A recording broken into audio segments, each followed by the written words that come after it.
George Clooney and Val Kilmer, if you ever want to come on this show and tell us how bad you think Anne Hathaway played Catwoman, please do. With that paycheck, you can buy the beer. Send us beer. All right, and here we go with another episode of Comic Books and Cold Ones, podcast where we grab some brews, talk about comics, and whatever else comes to our heads. I'm KMac, and I'm joined by my buddy Yek, who is the best at doing Batmobile wheelies. How you doing, Yek? I'm pretty good tonight. Giant oversized Bat Cave Penny KMac. Yes, that's me. So we're back for our second part of our holiday episodes of the 12 Days of Batmas. For all you that have already been listening to and singing along the first 6 lyrics, we're back with the rest of the 6 lyrics, all running it down for you tonight. Really pumped to bring it to you.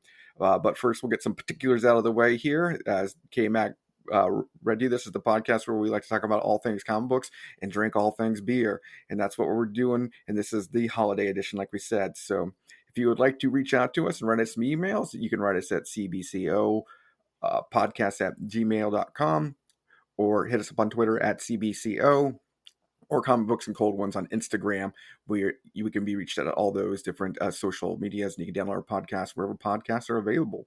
Yes, wherever you want. And we have a shout out to a new fan this week, someone who was from Paradise, Nevada, who bravely downloaded all of our podcasts this week. Spectacular. Shout out to you, Paradise, Nevada. Yeah, we're pumped to have you in the Batmas folds today, and I hope to see the feats of strength that you'll be providing when you sing this lovely lyrics of our song loud and proud to all your friends. Once again, this is the 12 Days of Batmas, and we're doing the cinematic edition. So this is all live action Batman things, and we're counting it down via the classic 12 Days of Christmas songs. And just to run over, if you want to hear about the different verses that we covered, that's in our previous podcast, but we don't want to get too much into it. But there's a variety of them, all the way from the Serial verse, the 66 verse, the Burton verse, the Schumacher verse, the Nolan verse, the Snyder verse, the miscellaneous verse, the Arrow verse, the future Batson verse, which we didn't really cover, but we do talk about, and of course the stupid shit verse that is the Joker. Just had to get that in. That one in, right? Terrible thing. And before you nerds, you've been writing us some emails, and I'll let KMac cover some of the corrections and let you know why we did not count some of the things in our previous ones. But to just be a little nitpicky, I know some people, the original lyrics for the 12 Days of Christmas had sent to me, but we in the Batmas world, the 12 Days of Batmas say gave to me. So that's just that. Right, because DC Cinematic gave us this movie, so they didn't send us anything, really. Nobody sends us anything. I know. Come on. It's 2020.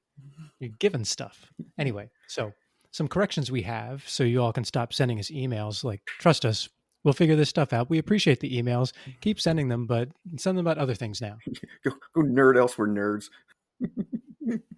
So, regarding Harvey Dent, we've covered him last week. In the second day of Christmas, we have Two-Faces. Yes, and we're aware that Billy D. Williams did in fact play Harvey Dent in the Batman movie that came out in 1989, where Michael Keaton was Batman, but he was never Two-Face, so he doesn't technically count as a Two-Face for the Two-Faces. If we were to have a countdown of Lando Dents, he would count.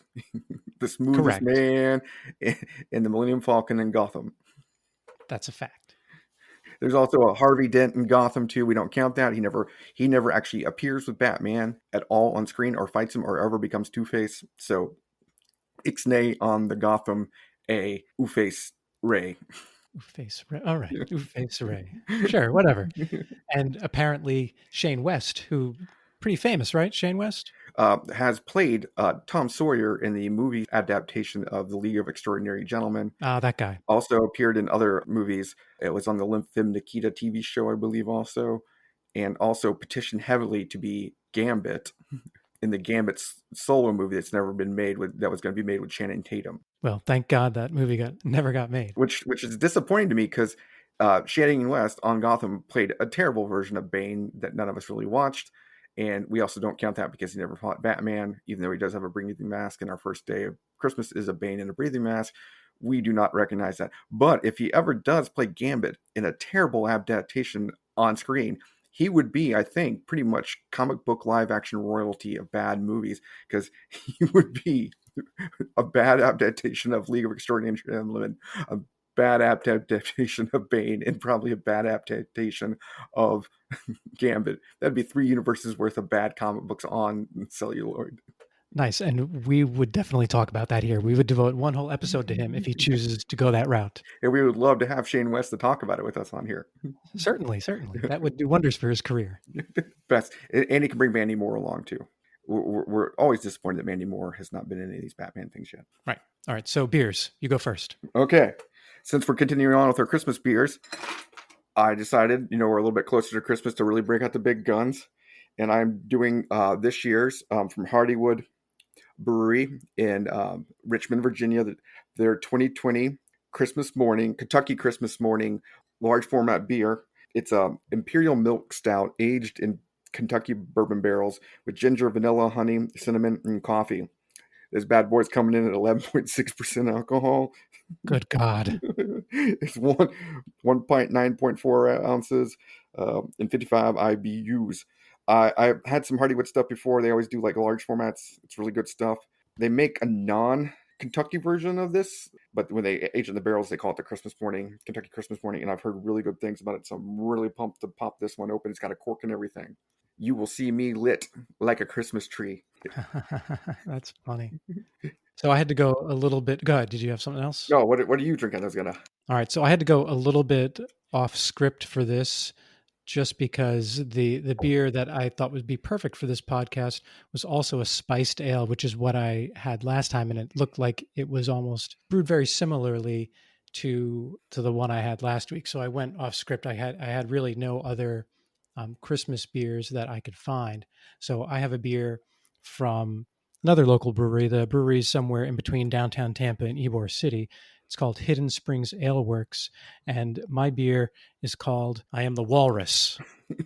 Right? So not exactly Christmassy, but there has to be a Batman villain called the Walrus, and I understand the Beatles reference here. Yes. Everyone, and Yek knows I understand the Beatles reference here for sure. I mean, for this episode, we'll just call it I Am the Penguin beer, and it's not from Hidden Springs Brewing. It's from Lazarus Pit Brewing. Lazarus Pit Brewing, correct. And now I thought it had a higher ABV, but I think it's a 5.5 ABV, according to what I'm seeing here on the website. And it is a Berliner Weiss. It is made with plum and bourbon-soaked oak chips, so like sugar plums. Yes. There we go. Sounds pretty good. Yeah, it's really good. And after the recording of the last one, we got into the Christmas tree quite a lot. And Kevin kind of recreated a certain scene from a certain Batman movie when Alfred Pennyworth has to ask Bruce Wayne, "Why do we fall down, sir?" So we can get back up. So we can learn to get back up again. We can learn to get back up again. Yes. Yes. I had to learn to get back up again. Still getting up, actually, somehow. Well, if you just threw out your back grappling hook and pulled yourself up like I am about to on this beer, let's crack it open. Oh. All right. Yours is like a bottle of wine, right? Yep. Oh, did you hear that sound effect? I did. So this is pouring out, as you would expect from a milk stout, dark black Kentucky Christmas. Right. I have another one in the fridge from the same brewery, and it's called Serenity Now, and it's a chocolate cherry milk stout. But I just didn't have it in me. I couldn't do it. If it's Serenity Now, then we could call it the Festivus beer. Right. As a reference to Serenity Now, a little TV show that was called Seinfeld that only featured Supermans, never any Batmans. Or we could have done it in this episode. I know. Jerry Stiller. Well, I'm going to take my first sip. Cheers. All right. Cheers. Oh, that's too smooth. Yeah. Good. Like normally when you get the bourbon barrel aged beers, they can come out a little syrupy, especially when they're in the higher content. This is not syrupy at all. It must be like the lactose they had to make the milk stout. That it's just too smooth, and I'm gonna have to learn to get back up again. If you could send Pennyworth over to help me. Yeah, you're gonna have to drink that one slow. Okay, we'll count down back our lyrics here real quick. KMac, do you want to lead us off with why don't we just start where we're going to start, and Okay. then the person that's do I start off? Is that what it is? If you would like to, we're on the No, seventh because day. So if you want to start with the seventh day. right, you did 6. Yep, I did. Okay, so I'll start us off. We're on the 7th day. Everybody need to clear my throat. Let me clear my throat. On the 7th day of Batmas, DC's cinematic universe gave to me 7 Regalia Riddling, 6 Robins of Holy Smokin', 5 green-haired Green-haired jokers. jokers, 4 sonaring Batwings, 3 Gotham Penguins, 2 Two-Faces, and a Bane in a breathing mask. Way to kick it off. So for those that are listening, that's 7 Regalia a Riddling, which goes along with the lyric of 7 swans a swimming. And when is the number 7 like the number 3, Yek? I don't know. Riddle me this. When there are 3 Riddlers on the 7th day of Christmas. Ah, snap. There it goes. That's how we did it, folks. So we wanted to cover the big 4, so this is how we're getting the big 4 in. We've already gotten Joker. We've already gotten Penguin. This is our Riddler, so I'll let you in. Somebody else is coming after on another day. But for the 7 Regalia Riddling, there are 7 different Riddler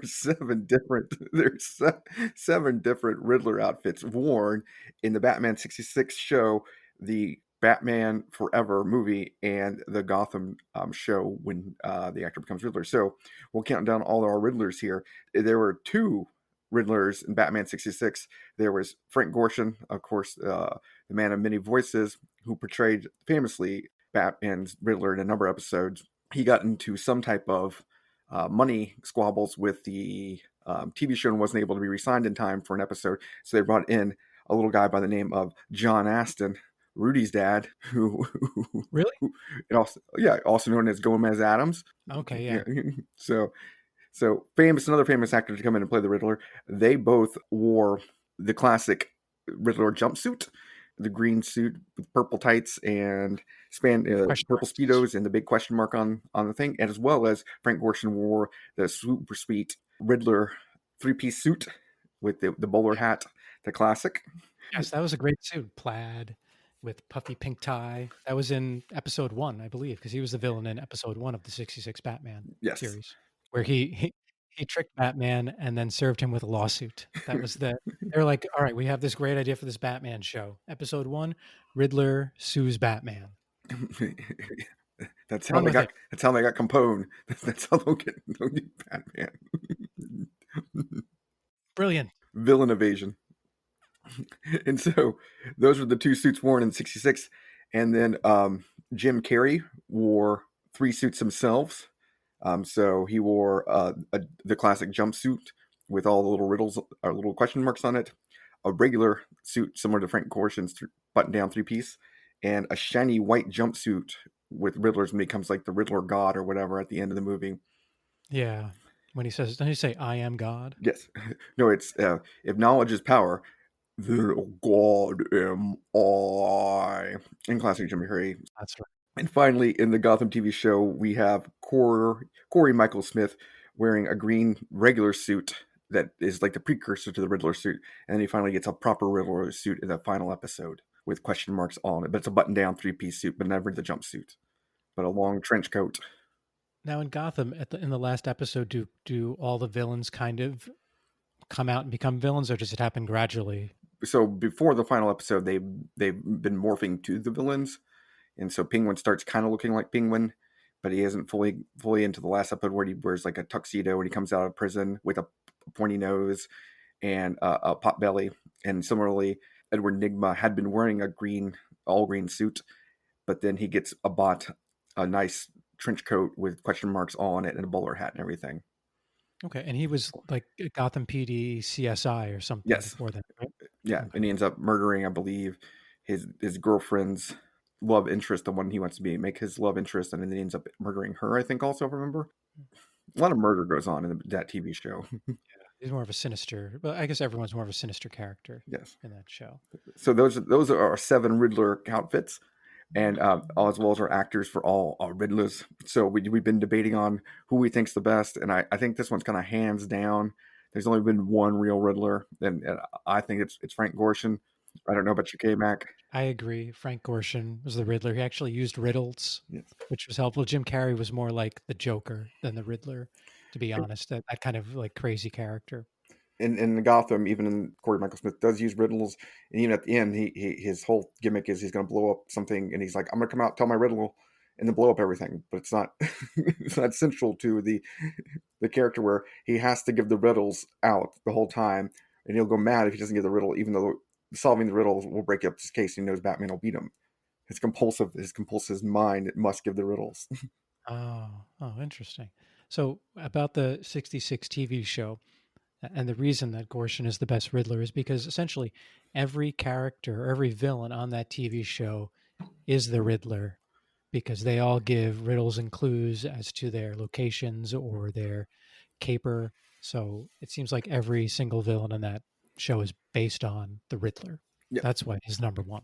he is, and he also got nominated for like an acting award for his performance, like a British acting award. He wanted more money. That's the reason he wanted more money, and that's the reason they're like, nope, we're not going to pay you anymore. And he was over contract. But even before John Astin, they were going to have the Riddler, and they couldn't get anyone to play the Riddler, so they changed it to a puzzler episode, which may be covered here later. Oh yeah, the puzzler. But yeah, it may be covered here later. You're gonna have to stay tuned to find out. I mean, whoo! Don't stay in your seats, folks. Don't go anywhere. So 7 Regalia Riddling. Frank Gorshin by far the best. 66 Batman. If you notice, we're kind of heavy on the 66. It keeps winning out. But that brings us to the 8th day, and me. I'm ready for me. My singing, KMac. Oh yeah, I'm ready. Cover your ears. On the 8th day of Batmas, DC Cinematic gave to me 8 Batmobiles a wheel losing, 7 Regalia riddling, 6 Robin a holy smoking, 5 green-haired Jokers, 4 sonoring Batwings, 3 Gotham Penguins, 2 Two-Faces, and a Bane in a breathing mask. Very well done. Very well done. All right. So the original lyric for the 8th day of Christmas is 8 maids a milking, and we have 8 Batmobiles a wheel losing. So obviously that everyone can see the reason we did that. And yes, and of course it is the double Christmas reference, Batmas reference in the classic song Jingle Bells in the extended verse, which is Batmobile lost a wheel, Joker got away. That's right. Hey, you're just deep. You go so deep. I can't even believe it. It's Batmas. It's my favorite holiday. So, out of all the movies and TV shows of live action, there have been 8 Batmobiles. And we're about to count them down for you here. So in the 43 serial, there was a 1939 Cadillac Series 75 convertible. Similarly, in the 49, there was a 1949 Mercury convertible. Batman loved convertibles. Oh, you need a convertible. There's and in the 1966, there's the famous Batmobile, probably the iconic, the George Barris, who is a famous custom car maker. He makes out of a Lincoln Futura the Batman 66 Batmobile with turbine engines and everything. And then in the 1989 and 1992 movies in the Burtonverse, we get the Chevrolet Impala base Batmobile that I actually saw at the Museum of American History when you were at the Smithsonian, when they had a little Batman or a comic book exhibit. They put it in prominent display. Right. You wheelied it, right? Yeah. Oh, well, I got right in and said, take a look at my love machine. And then in 95, we got another complete custom vehicle for Batman Forever. And then Batman and Robin, you, of course, got another complete custom that they did for those. Finally, Nolanverse, what did we have, KMac? We have the Tumbler, which is, again, more of like an urban warfare vehicle, something that Lucius Fox designs in the Wayne Industries basement. And in Batman, Superman, Dawn of Justice, we essentially just have a tank, right? It becomes, they take kind of the Tumbler idea, make it look a little more car-like, but it becomes a tank with a turret on top, and it can move side to side and all this crazy stuff. And it's the one they use in the Batman games, the Arkham Asylum and all those games also. Oh yeah, that's a good one. I got stuck on that game. I couldn't get past a certain level. I'm going to have to get back to that now that I have my PlayStation back. Now, I haven't watched it, but there is a YouTube documentary about all the Batmobiles. Oh, really? Yeah, all the live action Batmobiles. Well, I don't know how. Let's pause this podcast right now and go watch that. I don't know how we didn't watch it. So Batman has made so much cinematic stuff that they can actually make documentaries just about the vehicle Batmobile he drives. Right. That's impressive. That's impressive. They really have done a good job, obviously making Batman movies, but also, varying the different elements in those movies, like different bat wings, different bat caves, different Batmobiles. I mean, they're really, I don't know, really creative for sure. So we can probably rule out the regular cars, Oh right? no way. The super sweet. Convertibles. The best is because he's Bruce Wayne drives around in the same car with Alfred Pennyworth, and then all of a sudden you see Batman driving around town in the same cars as well. Incognito. Pay no attention. And sometimes they change in their costumes in the car. So they'll go in as Bruce Wayne and Robin, Bruce Wayne and Dick Grayson, and come out as Batman in the same car. I saw one episode where they dropped off Vicky Vale somewhere. Robin moved into the driver's seat, or well, Dick Grayson moved into the driver's seat. Bruce Wayne went into the back seat. They pulled up the convertible top, and Vicky Vale's looking at him like, "What are you doing?" And they're just like starting to take off his jacket while Robin's driving away. Hey, you can't stop. You're fighting crime. You gotta be ready. And the fact is, too, I guess like the costumes are just on the floor in the back. So whoever comes sits in the car is gonna see the costumes right there. It's like, like the second drawer of the file cabinet. Do you think the people in Gotham are like, wow, that Bruce Wayne's really, really, really nice guy. Let's Batman borrow his car all the time. Even lets that young Robin drive around in it. I know. But they're super sweet. They make use of the convertible, obviously, just to hide the fact that they're changing the costumes, jumping in and out of the car, and all types of craziness in those vehicles. Yeah, definitely helpful to have a convertible when you have to jump out real fast to start start your fisticuffs. Start dogpile fisticuffs on everybody. Fist of Furies. Fists of Fury, for sure. So the next one would be, of course, the classic all bat turbines to power speed. What's the whole line again? I can't remember. Do you have it, KMac? No, well, I know it's powered from a nuclear turbine Yeah. because in one of the episodes, one of the I can't remember whose henchman it was. She ended up in the Batcave, and then for some reason she climbed up onto the nuclear reactor and fell down into it. And they said that nuclear reactor powered the Batcave. So they have like a nuclear reactor under Wayne Manor in '66 Batman. It's like, okay, well, and no one knows. No one knows. The best part is who's managing that nuclear reactor. Is that part of Alfred's duties? Probably. But I do like the Batmobile. It has everything in it. It has buttons for everything. Oh yes. There was an episode where someone tried to steal it, and every time someone tries to steal it, but they have like a plate with a name for the button, and they can flip a plate over it that says it's something different. So when they try to start it, it like shoots out flares and things. And then there's another time where Riddler tries to steal it and kidnap Robin, and the same thing happens. So that Batmobile is unstealable, and we know that's not the case with some other Batmobiles. Yeah, later on. But yeah, the classic though scene of it coming out of the Batcave is amazing, and the line is atomic batteries to power, turbines to speed. Roger, ready to move out. Ah, gotcha. So yeah, the classic scene of it coming out of Stately Lane Manor, which is located somewhere in the hills outside of Los Angeles, California, in the desert hills outside of Los Angeles, California, is amazing. Most people don't know Gotham is in actually Los Angeles. Batmobile and Cave are all out in the desert, as we've seen in the serials and in the '66. Right. No one's ever on that road, so no one ever sees the Batmobile come in and out of that spot, which I mean is pretty lucky, well planned, I guess.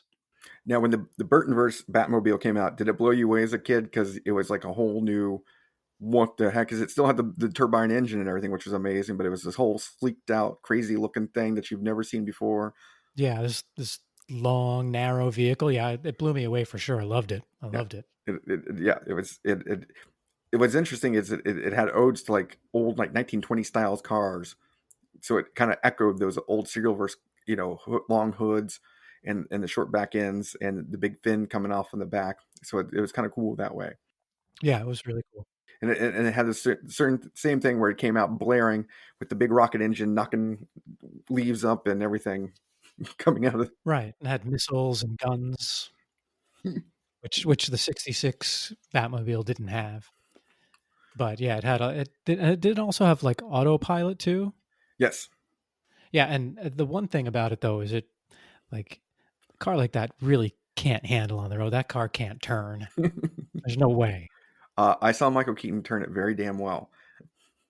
Well, true. It is. Well, Batman can turn it, but and so can Penguin, but no one else can turn it. So yes, the Penguin steals it in Batman Returns, right? Yeah, he steals it and then fires off a whole bunch of stuff and tries to frame Batman, or at least turn public opinion against Batman for him while he's running for mayor. I believe it's been a little bit since I've seen it. I don't really think it ended up having anything to do with the plot, though. But I Yeah. don't think it really helped or hurt anyone because they just ended up fighting at the end. And then in the next one, Batman Forever, doesn't the Riddler gain control of it? He With a remote, might. He if I remember might. right, he gets a remote control joystick or whatever, I think. In that Batmobile we call the Love Machine, as we as we Yes. pointed out last episode. That's that edition of the Batmobile when Robin steals it as a new Ute at at Wayne Manor, and he goes driving around and he hits on the wonderful singing group of In Vogue, and he says, "Take a ride. You want to take a ride in my Love Machine, ladies?" Never gets old. And then the final one, you get like the silvery looking Batmobile that George Clooney drives. The next one that is all that uninteresting because Right. I don't even remember that one. it's kind of like it kind of looks like the new one, like the one they did before, but not that much of a variant. You're more paying attention to the Robin cycle and the Batgirl cycles because they get Yeah. motorcycles because they don't even want to be seen in that Batmobile. Right. No, no way. No way. It's no longer the Love Machine. It's no longer the Love Machine. And then I think just like the '89 Batmobile, I think the Tumbler also had the same effect. I mean, it's like, oh, this is a whole new Batmobile. You're like, there's two intermediate Batmobiles. Like, yeah, it's kind of derivative. The Tumbler was like, oh, this is a whole new thing. They kind of whoa, that makes sense. That looks like what a Batmobile should look like. Right. Yeah. There's definitely like a holy crap factor when you saw the Tumbler, and it makes sense for that movie for sure because Batman is accelerating his war on crime to such a high degree in these movies that having it essentially because it's kind of like a tank too, but Yes, it's not quite a tank. it's an armored car. It doesn't have the big turret on it yet. It has Yeah. some guns in it, but doesn't have the other. Yeah, and it has also has remote control capabilities if I'm correct. And Yes, it has what else can it do? I remember it being able to do something. it can jump. It can jump. Yeah, it took a bazooka Yep. in the Dark Knight, and that pretty much took it out for the most part. But it also can eject the motorcycle, Yes. which is a nice touch. And the other Batmobiles, well, the Burtonverse Batmobile could do something like that, where the front of it could come off. Yeah. Wouldn't he go down into like a gun in it, like lower into it and can Yeah, fire it? could it split in two? I don't. Could it split in two? I don't remember that. I don't remember either. This is the reason we should watch the documentary on all the Batmobiles. I know. If somebody would just make a documentary about all the Batmobiles. Now we have a 10 email limit, so you can send us 10 emails about what we're getting wrong about the Batmobile, guys and gals. But so the Tumbler can eject that motorcycle, and the Yeah. motorcycle that comes out of it is super cool because you can spin around in between the wheels. And That's the sound it makes, especially when Catwoman drives it in at Dark Knight Rises. that was a good idea for Catwoman to drive that motorcycle. It was a great idea. KMac was a big fan of Catwoman driving a Batcycle. Yes, good idea. It- Why else would you make that movie? Finally, we get the tank driven by Batflack.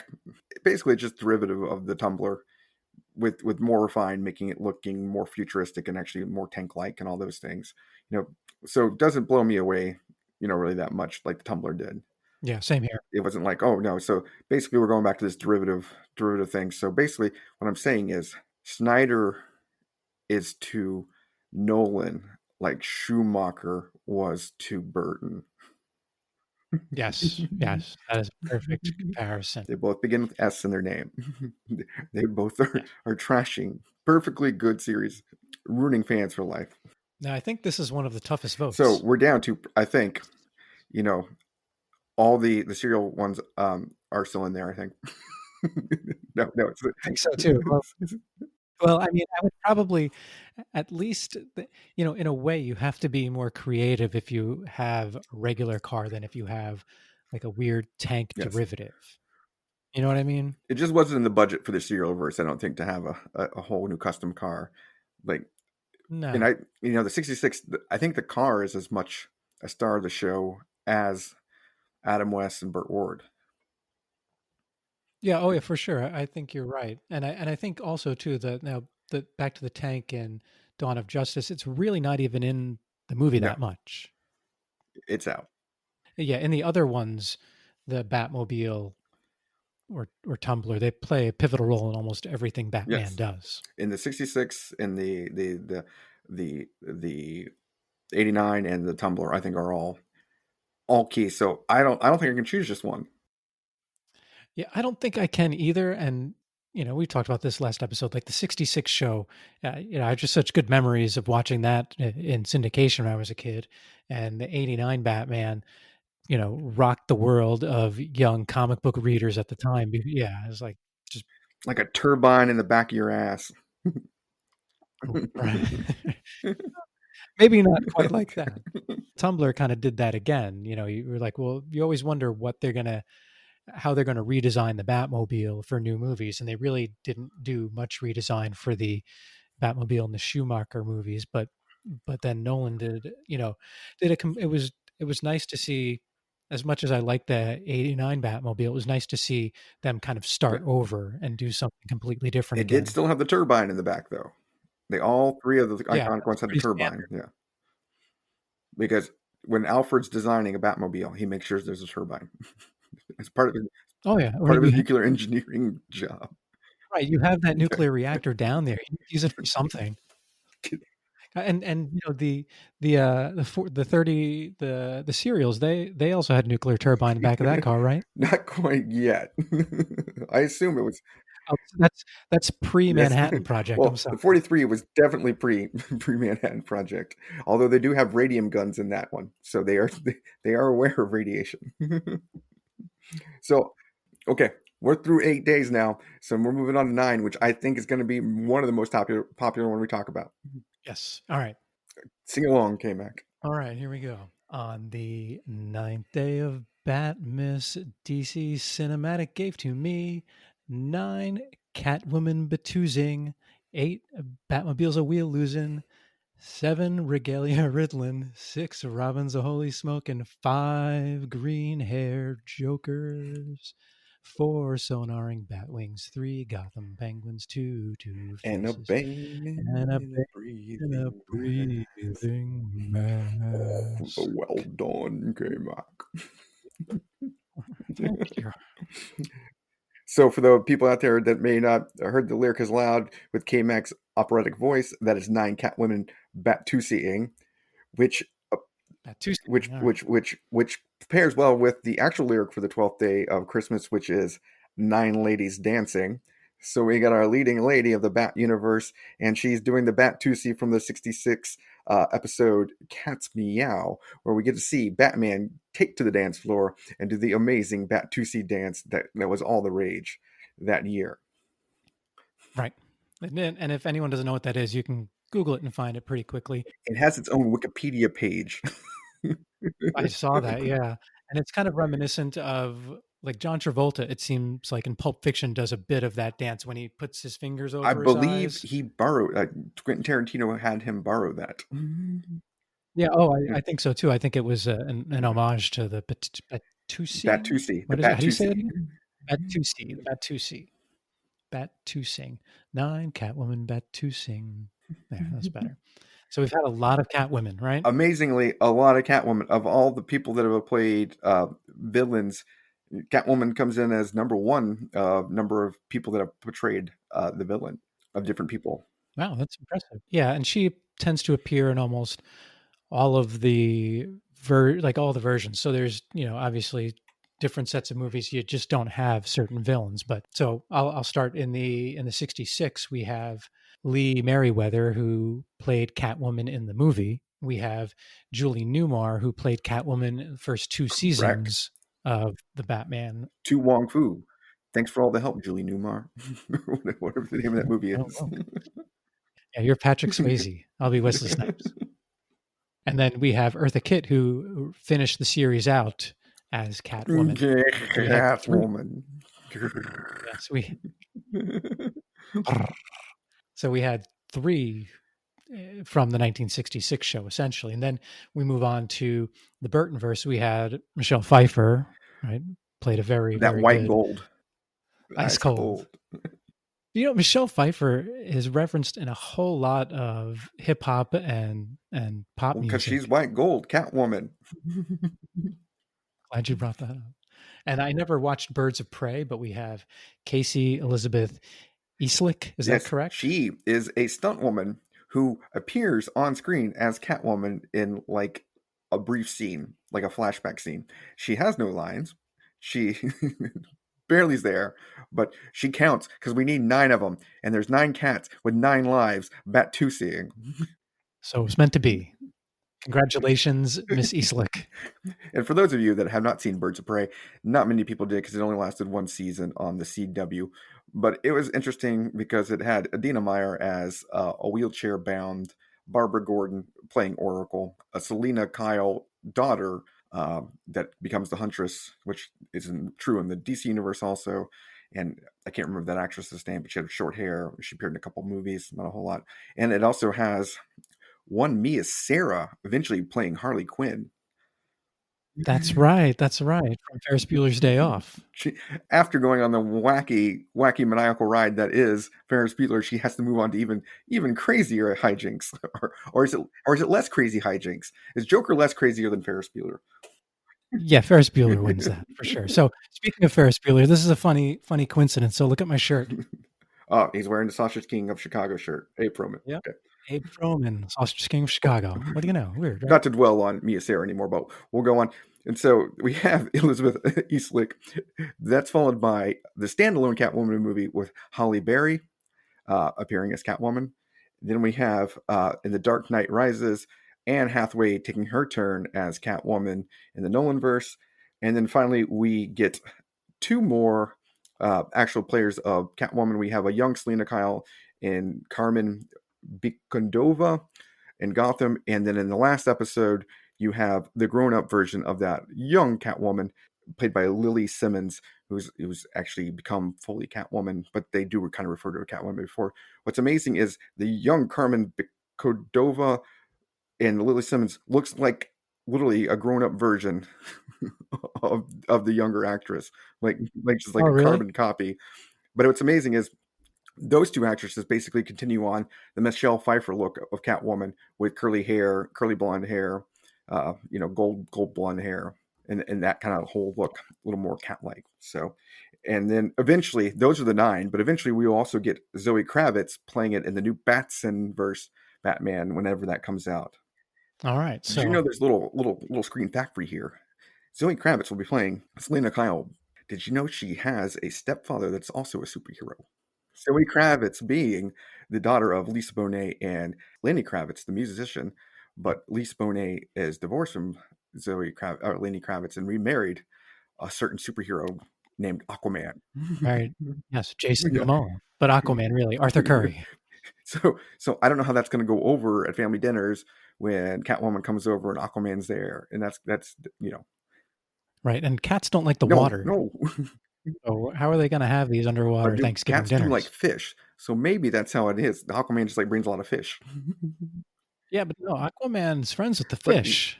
He's not going to let Catwoman whip them up. Them. Doesn't he eat them? I guess he's going to have to. Yeah, that's what they harvest. So break it down for me. When we do Catwomen's, like I said, this was thought out because there's 9 lives in a cat, right? And there's 9 Catwomen, and they're all Bat-2-seeing. Which one Bat-2-see's the sexiest to you, Big KMac? So let's break it down. Let's break it down. So I think in the 66 verse, if I had to pick one out of the 66, even though she was only in the movie, I'd probably pick Lee Merriweather. Interesting. Yeah. See, those 3 are like my wheelhouse. And I didn't know Lee Merriweather was not Julie Newmar in the movie until I was a little more grown up. I was like, because they look so much alike, even though physically Julie Right. Newmar is like a tall, statuesque model. She's like 5'10", long legs, and like supposedly she took the part as Catwoman because her brother's friends all watched it at college, and she was watching. She was like, they were over at her house, like from college, and she got a call. It's like, hey, we want you to come out to LA to play Catwoman, and she's like, what? That sounds silly. And she told her brother, and they're like, go now. That's all we watch. we don't study. We don't do anything when Batman comes on. Go be Catwoman. That's awesome. And it's close because I think she's good too, but I think I don't know. Lee Merriweather would do the perfect. She would do a lot of that more than Julie Newmar Well, would. Julie Newmar was just like wowzers to me, and then Eartha Kitt was wowzers too, and I liked Eartha Kitt because she was like cat. She was like actually a cat. I think she might have actually thought she was a cat. Yeah, yeah. It's been a while. I didn't get to rewatch any of her episodes, but I remember But she like watching them when I was purrs and younger. actually meows like that's her voice. She's just meowing, meow, Batman. Oh yeah, that's I right. mean, That's right. it's amazing. Like we found an actual cat to play Catwoman. Right. Well, I mean, and none of these three are probably going to be my favorite Oh, overall Catwoman I, anyway. I will say all three of them. Yeah, young Yak was like, whoa. I want to be a superhero now because you could hang out with Catwoman. and surprisingly, my dad would always watch those episodes with me too on rerun. He would, whenever he see a Catwoman show, he'd be like, "Hey, what you watching?" I was like, "Oh, I'm watching the Batman show on the FX." And he'd be like, "Which one is it?" I was like, "Oh, it's a Catwoman one." He goes, "Oh, I'll stay and watch with you." Oh, Dad, it's a Clock King Ah, one. Dad, where'd where'd you you go? go? Dad, it's another Mr. Freeze episode. What? Is it Catwoman on? No. Okay, I don't need to watch this. All right, so 89 or not, well, Burton versus Batman. Michelle Pfeiffer, definitely over the uncredited stunt double. That's a tough one. You haven't even seen her. You haven't seen her work as Catwoman. the, the, That's true. the 3 minutes of celluloid footage of her being Catwoman. It might blow your mind. So I really like Michelle Pfeiffer. I did the way she became Catwoman was, I don't know, it was different. Like she got pushed out the window, fell through all of those awnings, which strangely the building has so many awnings. Isn't Yes, that right? especially a high rise, because high rises Right. usually they don't, they just get curtains inside. They don't, because no one can really fix the awnings when they go bad on a high rise, right? Well, it's Gotham City, This is the mayorship under the zoning code that Mayor Christopher Walken put into place to have awnings on skyscrapers. That's why Cobblepot needs to be mayor. Take all those awnings off. It's really probably so superheroes can't swing through your window, climb up past your I'm window. refilling my bottle with the black Catwoman costume color beer that I'm drinking here. That's amazing. It's really smooth. The coffee's not too heavy in it, which I like. I'm not a big coffee and beer guy. Every once in a while, I like my coffee stout, but this one, no, it's so good. And I'm actually gonna finish this whole bottle. So Wow. I'm gonna have to learn to get up again, just like Catwoman did as Michelle Pfeiffer. You'll find yourself out in the snow tomorrow morning with cats licking your face and scratching your face. And then next time on the podcast, you'll have some weird, like sewn together costume. And I'll be fine with that. Where did she Yeah. find the random pieces of latex to sew together? Probably in Max Schreck's house. And she gets a whip, and she gets like high heels, and somehow she becomes a superhero character, supervillain. Yeah. Like she can best Batman in a battle. Yeah. Like she really, it's almost like she was reawakened part cat. Like and I guess you really can't spend a whole movie fleshing her out. Like, Batman spent his whole life training, but you don't have time for Catwoman to spend her whole life training. If she just became Catwoman, it needs to be relevant in Of this course, you're movie. also Michelle Pfeiffer, so yeah, you don't. Yeah, Yeah, like gold. Then we have Holly Berry as Catwoman in 2004. I've never seen that movie. it is amazingly bad, amazingly. But she gets Sharon Stone as the villainess against Catwoman in that, which is amazing. This is the first one though that has Catwoman show midriff, so that's interesting. And it's not Selena Kyle. No, This is the first one yeah, that's not it's Selena some Kyle. other character's name and tied something, if I remember right, with the Egyptian gods or something, and so it's quite odd. But she's still a better Catwoman than the next lady. Who's the next lady on that list? I don't think so. So the next lady is The Anne worst Hathaway, Catwoman. Selena Kyle, Jewel Thief, right? Which is no other Catwoman is a jewel thief, and Catwoman is a thief. Correct. But she's also never referred to as Catwoman in this movie. She has cat ears. She does have cat ears in her cat burglar, right? The Costume. worst. But I don't know. She is the milquetoast of Catwoman. Absolutely nothing. And I like Anne Hathaway. Don't get me wrong, because there's no way that I'm not dating Anne Hathaway from The Princess Diaries. Like immediately, like even before she becomes a princess, and she has like all the curly hair, and you're like, oh, that girl's really hot, and like everybody's like, no, she's a nerd or whatever. You're like, no, that's Catwoman.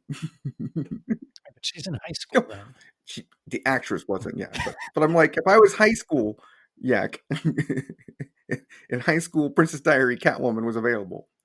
Yeah, and I like Anne Hathaway, like I'm saying, but she is the milquetoast, most boring Catwoman that adds nothing to the screen for me. Okay, well, fair Blah. enough. So the scene, Blah. I thought her character had a couple of Okay. I don't know, pretty creative, like small arcs in that movie. Yes. So in the beginning, when she was hired to steal Bruce Wayne's fingerprints off of his safe from Wayne Manor, and she took the pearls, and Christian Bale's Bruce Wayne discovers her in that place she's not supposed to be, in the house. She keeps on her maid act, but then when he recognizes the pearls, all of a sudden she straightens up, and then her voice changes and everything changes, and she becomes like Catwoman. Then knocks out his cane, does a flip out the window, takes off the maid stuff, and has a black dress on and slips away. And she had a plan with, I guess, the city. Like she then, I guess, kidnapped a city councilman as collateral for giving the fingerprints over to Bane's goons. So when they called to get the extra fingerprint from her friend, they used the councilman's phone. So I thought she had a very intricate plan there, but then she was still pretty much on the run the whole time. I mean, I wouldn't say she's my favorite Catwoman, but Did I she didn't purr? necessarily dislike her. I don't Did she know. meow? I don't think so. Not once on screen does her Catwoman purr or meow. Just saying. I don't. She Doesn't doesn't bring need it. to. Doesn't All right. bring it. All right.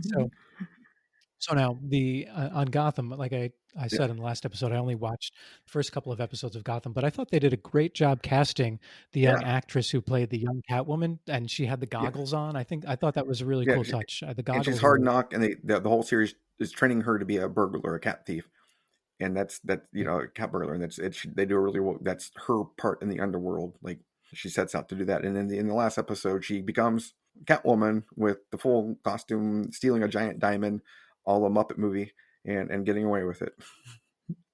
And nice. there's So a scene where Batman's like, return the diamond, and she's like, not on your life, or something to that effect. Yeah, right, or something. She's like, no, because she's Catwoman. But she also does not purr, even though the still better Catwoman than Anne Hathaway. the older actress who played her in the final episode, Lily Simmons, is similar to the uncredited stunt double because she's only there once and not really, Both all better than Anne Hathaway. and then I think honorable mention to the young Selena Kyle, because she's not Catwoman technically, just like Bane wasn't Bane in Gotham. Well, Really. no, she is, because she becomes Catwoman. We know she becomes Catwoman to fight, and yeah, no, I include her. So we're going to agree Anne Hathaway's our number No, one you're Catwoman. going to agree that. I'm not going to agree that, actually. No, I would vote Michelle You're Pfeiffer. going Michelle number one Pfeiffer. Catwoman. I'm just saying Anne Hathaway's at the bottom of my list. She's not at the I bottom of know. my list, but she's It's unfortunate for you. Meow. I'm going triple bill 66, but I'm going to put Julie Newmar, chief of peers, but I can't really vote because all three of them are amazing. I think they all bring it. And I love the costumes that they have for them then, and the henchmen are the best that she gets. Yeah, they have cats. They have like Yes. Mickey Mouse ears, cat ears. They're great, and they wear like leopard print jackets. And she gets a young protege named Kitty Cat. Oh, that's right. What the young one is, that's disinterested in becoming a criminal until she gets her ways, because she wants a Robin version of her own. All right, so who's your number two? I'm gonna go Julie Newmar, then Eartha Kitt. They're close together. Eartha Kitt's purring and meow, and it's so entertaining. Yeah, who's after your 66 though? Is what I meant. If you I'm gonna go, yeah, Michelle Pfeiffer, and then Carmen Bukandova. Yeah, I mean, I'm going Pfeiffer, then the 66, then probably I would, and I haven't seen enough of the Gotham to put them in there. Although I did like the casting, like I said, but I would probably put Hathaway after that. The coolest thing is though, how they took Michelle Pfeiffer's Catwoman in Gotham, and like that's what we want. We're gonna skip over Anne Hathaway's terrible turns to Catwoman, even though she's the most recent, because we realize Michelle Pfeiffer's the superior Catwoman to Anne Hathaway. Well, and Anne Hathaway's Catwoman isn't comic booky either. This is true. She neither purrs nor meows. Right, right. And Gotham's characters are more comic booky than the Yeah. Nolanverse characters. Yeah, it makes sense. All right, so we've agreed that Anne Hathaway's third best. That's really good. All right, so you get to Anne do Hathaway, 10. if you or your agent are listening, you're welcome to call in to Comic Books and Cold Ones and debate why you are the best Catwoman and try to convince Yek that you are really the real Catwoman. Right, and we'll talk about all the movies you've And when been we talk to in. Shane West, we'll get his opinion also on that. Yes, and bring Bring your your beer. beer. Okay. So we're on day 10. So here we go. On the 10th day of Batmas, DC Cinematic gave to me 10 butlers a butling, 9 Catwoman Batuseing, 8 Batmobiles a wheel losing, 7 Regalia Riddling, 6 Robins a holy smoking, 5 green-head jokers, 4 sonering Batwings, 3 Gotham Penguins, 2 Two-Faces, and a Bane in a breathing mask. Very good. So what was that last on the 10th day? What's the 10th day? 10 butlers a butling, which is the normal lyric is 10 lords a leaping, which is perfect. And who is really the Lord of Stately Rand Manor? It is not Bruce Wayne. It's Alfred Pennyworth. Lord Alfred Pennyworth. The Alfred character is great because obviously Bruce Wayne couldn't get things done if he didn't have his What's Alfred. amazing is there have been 10 actors that have played Alfred Pennyworth in live action. Alfred comes after Robin in the actual comic book. He doesn't actually appear before Robin in the comic book universe. He's after him. Yet he becomes more central to the Batman story that the most actors have portrayed him in different series. He's appeared in every Batman live action series. Yeah. He is the central, he is the Watson to Holmes, if you will, or he's the foil. He's the person that we see the normal lens of life of Batman through. Right, and his character's definitely evolved over the years too, from regular butler to something more of like something almost more akin to Batman himself. And that is partly driven by the live cinematic universe, which I will drop on you here in a second. So the first Batman butler we get that is Alfred Pennyworth, we get William Awesome in the 43 series, who is tall, skinny, and cowardly. Before in the comics, Alfred was a portly, short man. But after William Awesome's turn in the actual serial movies, they changed him to be a tall, skinny Englishman.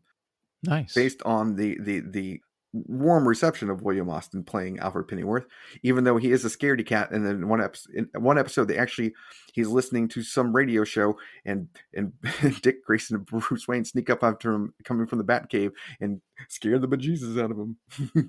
Scare the pennies out of Pennyworth. They also make him dress up as Batman. Or they didn't dress up as Batman. He dressed up as somebody else. They send him undercover also. I can't remember if Austin does Batman, but he does go undercover. Just like Eric Wilton, who appeared in Batman and Robin serial in 49, goes undercover as No, he actually goes undercover as Batman. William Austin goes undercover as a radium miner. Right, because they have the nuclear generator in there. No, that's pre Manhattan Project. He's the one that knows the most about it, so they send him undercover, even though he's a scaredy cat. And then in 66, we get the classic turn of the stately Alan Napier as Alfred, who's of them the first one I think that has white hair, the classic white hair and glasses, and always wearing the full butler suit. And in the Burton verse, we get Michael Gowan, who pretty much looks like Alan Napier as close as possible. and kind of reprises that role. Then we get the all world, all century, all everything actor Michael Caine, and it's on the Burton and Schumacher verse. It's the same actor through both of them. And then we get Michael Caine in the Nolan verse. The amazing actor Michael Caine. Oh, Michael Caine. Oh, very That good. everybody loves. I like him. Michael Caine. Michael Caine makes so many amazing movies. The best are Michael Caine's like 60s and 70s movies where he plays an English gangster. If you've never seen the original Get Carter, all you kids out there, go watch it. It's amazing. And Michael Caine also in Inception, Yes.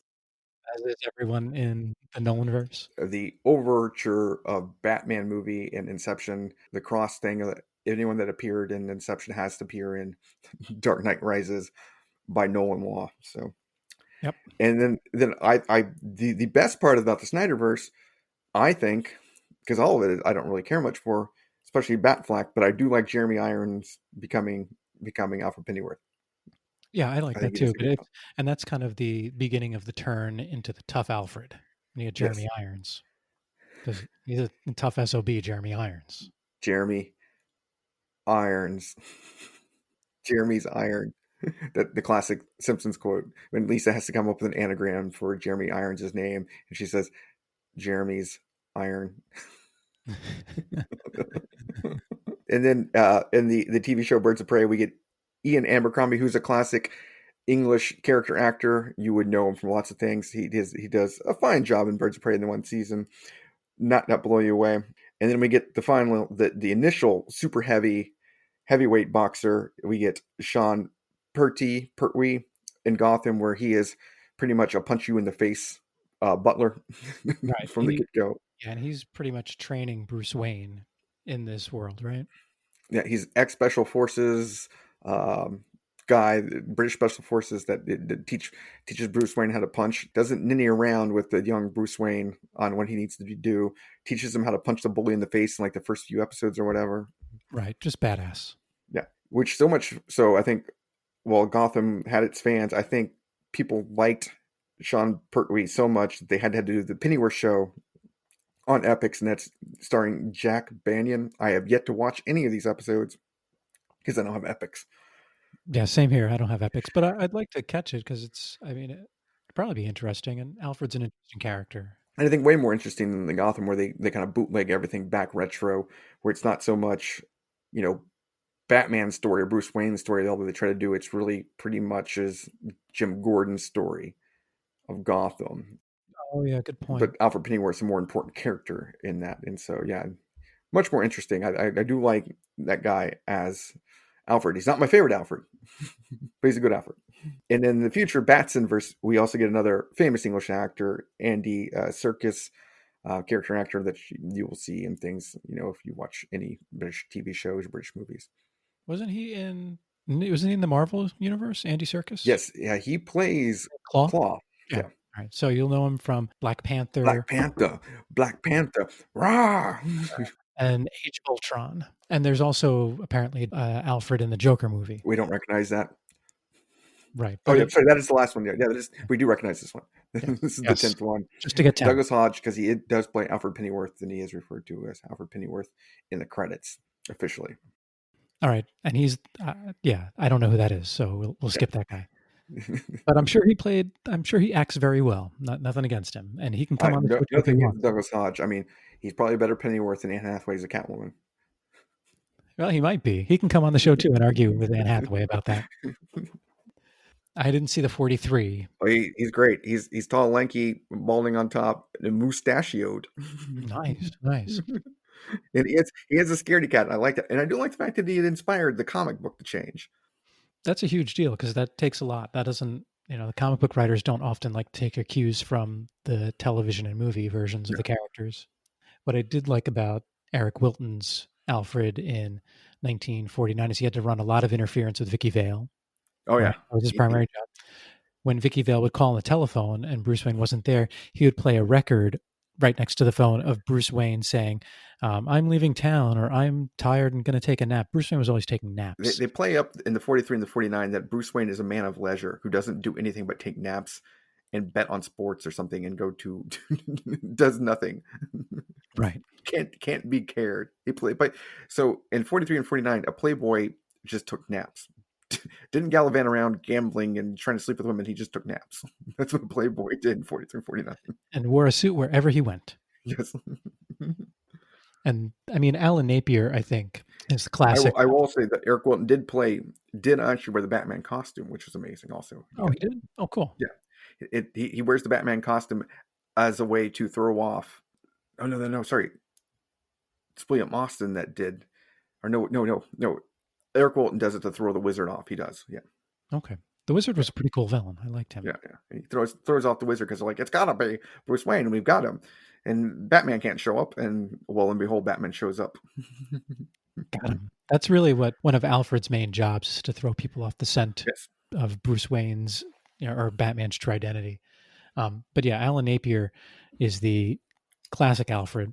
I'm pretty sure he wore the Batsuit too. I was trying to find that episode, but I couldn't find it. I think he does in one episode. Yes. I think I watched the second part of it, since all of those episodes were like 2 or 3 parters. And I think it's when they were battling the Joker. And this is when the Joker went through his artsy phase, which is similar to Tim Burton's Joker, who thought he was an artist. So Joker ends up, after he's thwarted, he goes to Wayne Manor to steal some money so he can get out of town. Stately Wayne Manor.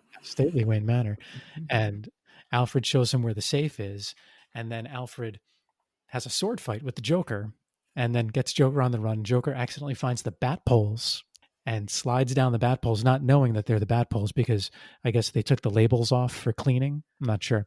But as Joker's going down to the bat cave, Alfred opens up a switch on the wall, and it's the emergency up button. So he's just riding the Joker up and down on the bat poles. So I don't know if any other Alfred has defeated the Joker. This is true. So big ups for Alan Napier. I think so too. And he did drive the Batmobile once, and he wore like a Robin type mask, and he wears glasses on the outside of the mask. Good stuff. Because Robin doesn't have a driver's license in 66. Does not. Yeah. Then did Michael go in the Burton Schumacher? He pretty much just copies over what Alan Napier's done, but he's very stately. Doesn't always wear the tuxedo, but also is there for the Michael Keaton Batman, especially on Christmas. So we get to see him talk about Christmas and wish him Christmas and stuff. Happy Merry Christmas. And he goes shopping. He's a pure butler. Yeah. He's a gentleman's gentleman. He's a lord's lord. Right. And Bruce Wayne, Michael Keaton's Bruce Wayne particularly, needs a butler because he's kind of absent-minded when he's not Batman. Or at least he tries to give the appearance. But it really seems like he's absent-minded. And he makes lots of dinners for him. And Vicky Vale. It might just be Michael Keaton being absent-minded, actually. It could be. Could be. So I haven't seen... What we're going to talk Michael Caine. Michael Caine. I'm sorry. Michael Caine. Michael Caine, another good butler, but pretty much a butler who has lots of good metaphorical advice. All right. I'm going to go on. I think Michael Caine's the best. Yeah? Because he's both the butler and he's also there to raise... You tell he raised the young Bruce Wayne. After the parents get killed, he is there, the man that actually stood as the parent, and you can tell that he's not just there to be the guy that keeping the house up. He is there to do everything. He is the guy that's running the nuclear engineering of the Batcave and everything, true. And the nuclear engineering in Bruce Wayne's heart. Yeah, well, he's definitely more emotional when it comes to Bruce Wayne. There's points in all the shows, all the movies, I mean, especially in The Dark Knight Rises, where he's telling Bruce, like, I wish when you left for 7 years, you never came back because the city has nothing for you. It only has pain. And he just keeps trying to stop him from being Batman. So he really cares for him more like a parent than any other Alfred that we've seen. Michael Caine. I can't do that voice. That's a good voice. Michael Caine. Not going to work for me. Why do we fall down? So we can learn to get back up. Michael Caine, everyone. You may have convinced me there. I don't know. All right. Like we said, we got rid of Douglas Hodges from Joker. We haven't seen the Banyan. And so Ian Abercrombie, great actor, but no Birds of Prey's out. So you're Sean Pertwee and Jeremy Irons. What'd you think? I like Jeremy Irons, but I don't think we really saw him enough for him to even play. Exactly. They wasted Jeremy Irons. Yeah. Jeremy Irons is a really good actor. And, I guess maybe he thought there was more coming, but there's I assume so. They're going to make a Batfleck movie. And he's like, I'm in on this if you make a Batfleck movie because I love Michael Caine. He would have been like the new Michael Caine, and I think they could have made him as a badass Jeremy Irons. So. Right. I think it could have been a good merge of the types of Alfreds, like the butlering and the badass and the caring Alfred all in one. So I'm making a prediction here on Comic Books and Cold Ones. After Andy Serkis's twirl as Alfred Pennyworth, in 10 years, we get Liam Neeson. That makes sense. That makes sense. And he's going to look the same because of the Lazarus pits. Yes, we get a Liam Neeson Pennyworth. That's my prediction. All right, you've heard my favorite. Who you going Alan Napier? Or are you going Michael Caine? You may have Are convinced you me. going to jump the shark and go Michael Groh because he's a pretty good butler? He is a good butler. I mean, if we're rating as far as butlers go, maybe Michael Butler go, or butler? but like I think the butlering goes to Alan Napier too because there's a nuclear reactor in that Batcave. Then he has to dust regularly. I know. No, let's see. Michael Caine didn't defeat the Joker. This is true. Never had to fight any villains. I don't know if I've picked any favorites from the Nolan verse yet. Have I? No, I haven't. So I'm going to go with Michael Caine because I really do like those Nolan Wow, movies. it's a high five decision from KMac and Yek. Yeah. It was a close call. I did like Alan Napier, and I do like the William Austin and there, Colton. From surprisingly, they might be the best parts of those serials. All right, so that moves us on to the 11th day, and All right. this is where KMac is a scene. On the 11th day of Batmas, DC Cinematic gave to us 11 evildoers eviling, 10 butlers a butling, 9 Catwoman a batusing. But I'm close enough.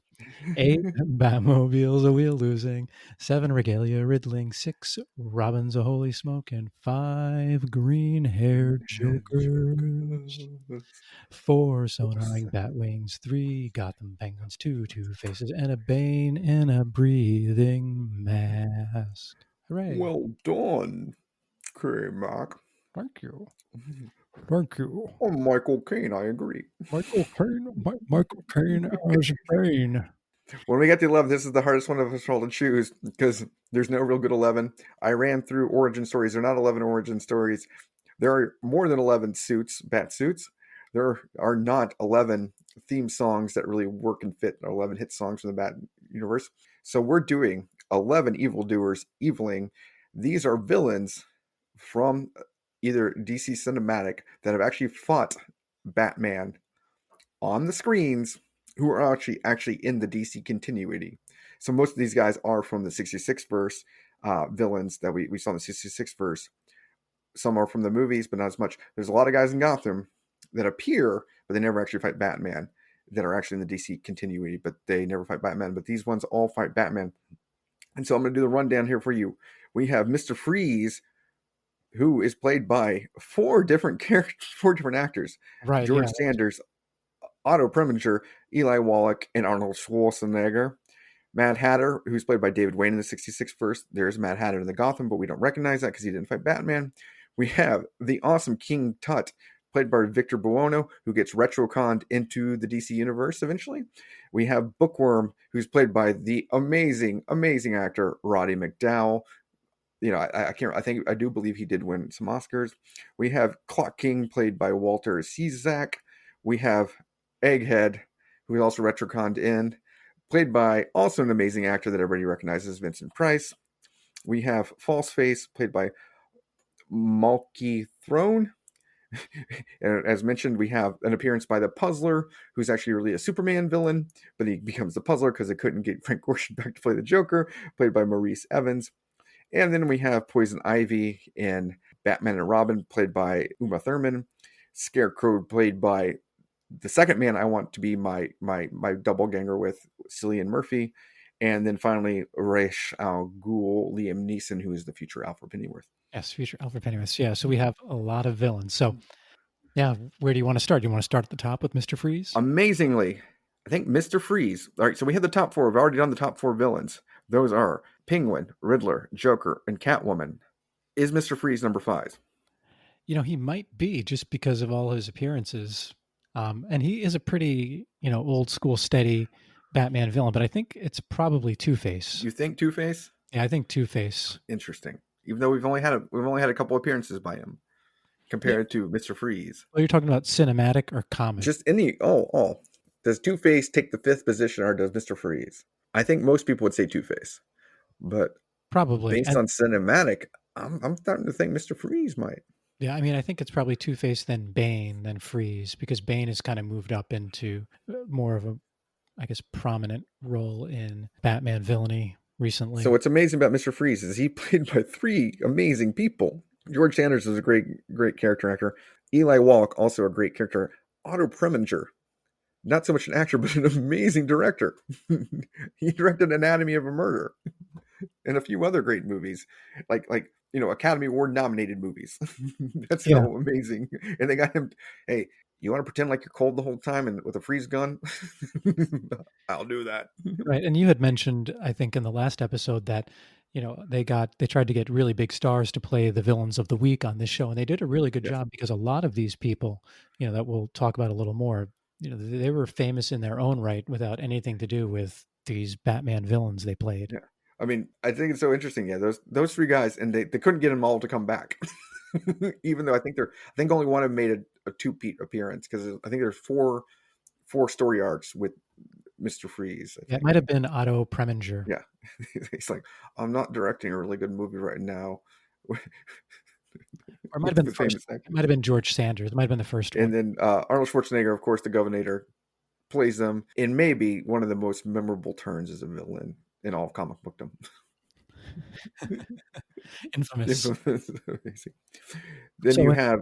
Hold on. Yeah, so Mr. Freeze in the 66 show, for Mr. Freeze's first appearance, when Batman is meeting with Commissioner Gordon and Chief O'Malley, they talk about his origin and how Batman caused him to be the way he is, because he was he was a mad scientist working on some freeze formula, and while Batman was battling them in their lab, the formula fell on him, and he has to keep his body at minus 50 degrees permanently. In every version, Mr. Freeze is kind of the anti-villain, where he's not bad to be bad. He is bad for a reason, because somebody forced him to actually do this, and his wife's frozen. He's trying to find a way to get the money to unfreeze her. Yeah, and so one thing Batman and Robin do when they fight him is they put antifreeze on their uniforms, and then they rub the extra on their skin. Don't do that at home. Well, antifreeze supposedly is very, very sweet tasting. That's the reason dogs love to lick it. Do not drink antifreeze. Do not put it on your skin. This is a safety announcement meant from Comic Books and Cold Ones. Correct. The more you know. Knowing's half the battle. That's what I was thinking. And then Mad Hatter, of course, plays the Jarvis Tetch character by David Wayne, and he is the one that can wear multiple hats and become different things. Right in the 66, he's not. Is he purely the Lewis and Carroll Alice in Wonderland? No, he's just a dude with a hat, and the top of the hat pops up, and 2 like eyeballs come out and shoot lasers or like hypnotic rays at you. Not really that impressive. He looks, in the 66 show, he looks a lot like Clock King, but he's wearing a hat. And then I'll skip over to go to Bookworm now, because there's a little tidbit that I read on the Wikipedia about Bookworm, played by Roddy McDowall, who goes on to lots of famous acting things that you guys can follow up on your own. But Roddy McDowall, very famous. But Bookworm is revealed to be, in the series, Mad Hatter's brother. Oh, is he really? Yeah. Oh, cool. I didn't know that. Yeah. He has a cool hat, too. His entire costume is made out of book leather. It's a suit made out of book leather. And he has a big worm coming from his hat, right? Yeah, he does. And he has the bookmobile, which is a van with like a library den inside the back of it. But every book in it, like one book has gas that comes out, makes you go to sleep. The other book has a radio where you can radio the base. So it's kind of like the Bat Cave on wheels. Isn't that kind of the worst? Because when you move a friend, like you help your friend move, the worst thing to move is a couch. The second worst thing, of course, are always the boxes of books, because they weigh a ton. They weigh a ton, and you know that no one's going to read those books again, or has read them, or will read them. They're going to collect dust. They are and they're going to sit on a bookshelf, and you're going to be like, "Why did we move this?" So I don't understand how he could be an active villain, but I do like that episode. I remember it, especially with Roddy McDowall playing him. So yeah, Cornelius. Yes. Okay, so King Tut next. Great villain. I love King Tut. The best. Yes. So he's a Yale professor. When he hits his head, he thinks he's King Tut and that Gotham is his kingdom. He's an Egyptology professor at Yep. Yale who gets clocked in the head by some rabble-rousing protesters. And his crew is great.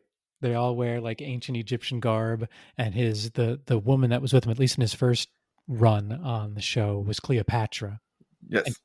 she was actually a plant. She was planted as Commissioner Gordon's secretary also, which is like a huge, like that's a lot of planning considering you don't always think you're King Tut. Like it just happens one day and you're there, and then you have to devise this plan and get a plant in the commissioner's office. That's pretty impressive. And yeah, and the fact that he's able to seduce her wearing his full King Tut outfit. Victor, the best part about Victor Buono is he's a character actor. He, like, if you read things online about him, he never really got his just dues for how good of an actor he is. But he's so much famous for just this role as King Tut and how much he hams it up and stuff. But he is not what you would consider a villain body type to be. No, and his King Tut cries all the time too. Everything goes away, he cries. Real tears. Real Yeah. tears. So he's a good actor. I know, no, Victor Buono brings it. I mean, Yeah. but yeah, it's one of those sad things that he never got to do more than just be King Tut, but he'll forever live on as King Tut because of it.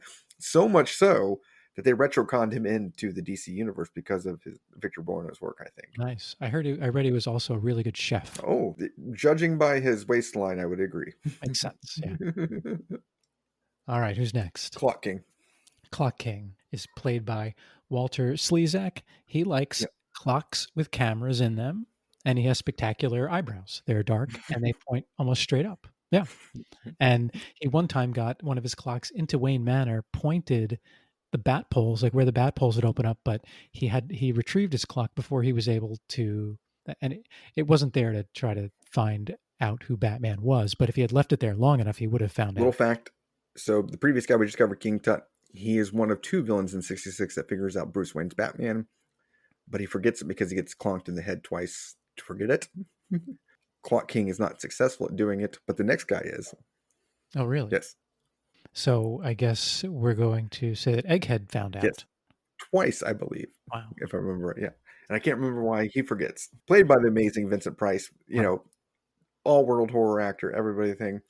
My favorite part about the Egghead character is his two henchmen are, in one episode, Benedict and Fu Yong. Oh, nice. And then in one episode too, he has they all have their women henchmen, but then there's someone who's dressed up like in full Native American Indian garb too. And it's that's something chicken screaming. Oh, jeez, that's terrible. I believe that's the name of the henchman is Chicken Screaming. Jeez, Vincent Price, great actor though. There's did you watch any of those episodes? Oh, I watched them all. Yeah, I haven't watched them recently, but yeah, I've watched them all. Okay. And he frequently teams up with is Olga, Queen of the Cossacks? Maybe I think he did team up with someone I remember, but there's twice, I believe, or at least once or twice. Olga, Queen of the Cossacks, that he's trying to fall in love because of course the Russians have the Fabergé eggs. Oh yeah. But he has all the wonderful mysterious eggs. He has egg oil in one of them to get things out. He has laughing gas eggs and he has acid eggs. He has all of them. There's one episode where at the end they're at like old McDonald's egg farm and they have an egg fight and he gets Robin and he smashes eggs on his head and Robin's like, Batman help, and then they smash eggs on Egghead. It was really funny. And that might have been the last one he was in. Maybe not now, because I think the team ups were later. And so Vincent Price does come out with an egg decorating kit. Nice. That is a real thing, and is also mentioned in The Simpsons as an activity. I believe Marge and Lisa actually do, and I believe it is based on the fact that he played Egghead. And they have like a record. And they listen to Vincent Price's voice and telling him how to decorate eggs. That's funny. Amazing. All right, and then the Puzzler. Yeah, the one-off that they couldn't get Frank Gorshin to come back as Riddler, so they just changed everything in the TV show to be the Puzzler instead of the Riddler. And the puzzler is actually a villain, is a Superman villain that does puzzles that are maniacal and actually involve people dying. Very terrible villain. And according to the Who's Who that I read. Yeah, and so the actor that plays him is Maurice Evans, who's actually part of the Royal Shakespeare Company. Oh, And so we were talking about Roddy McDowall before and how he's been in a lot of movies. Well, Maurice Evans played Dr. Zaius in Planet of the Apes. Dr. Zaius, Dr. Zaius, That Dr. Zaius. Dr. Zaius, Dr. Zaius. And of course, Roddy McDowall played Cornelius. Yeah. Double Planet of the Apes. Yeah. So Batman and the Planet of the Apes. There's probably a comic book out that somewhere. DC does a lot of crossovers with other franchises. So yeah. All right. So the puzzler's pretty forgettable, though, except for the fact that he played Dr. Zaius also. Then we have Poison Ivy, of course, in the Batman and Robin movie, played by Uma Thurman. And as far as I can tell, they just wanted the hot actress at the time, and they got Uma Thurman. And I don't know why she was the hot actress at the time. I think it was because of Pulp Fiction, as far as I can tell. And they're just like, we need somebody to play Poison Ivy. I don't mind Uma Thurman as an actress, but she just really doesn't pull off Poison Ivy to me.